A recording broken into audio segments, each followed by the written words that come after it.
interesting for me today? Hmm. Well, Turkey long back changed its capital from Istanbul to Ankara. Pakistan changed its capital from Karachi to Islamabad. Should India change its capital from New Delhi to elsewhere? But before that, let's check out a country which is planning to change its capital.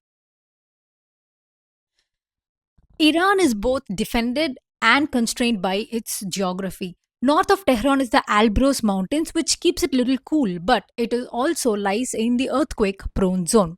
Economically speaking, most of the industries are located in Tehran, obviously, because it's the capital city. But the imports, whichever is received in the Chabahar port and the Gulf of Oman, has to be transported to long distances up till Tehran, which increases the cost of production and the products. Socially, there is overpopulation right now. There is 14 million, and by 2050, it's expected to cross 30 million, which will exceed the infrastructural capacity by 70%. This also leads to increasing urbanization, water stress, soil subsidence, and increasing air pollution, which cannot be contained by Tehran due to its limited technological prowess. But isn't it the same as New Delhi, which also faces the similar air pollution issues? But Iran is slightly different from India and New Delhi because it is a theocratic state. It's not a democracy and it is autocratic. It is a pariah state, which means it has been ostracized or isolated by the West due to its nuclear policies and increasing regional dominance through its militias.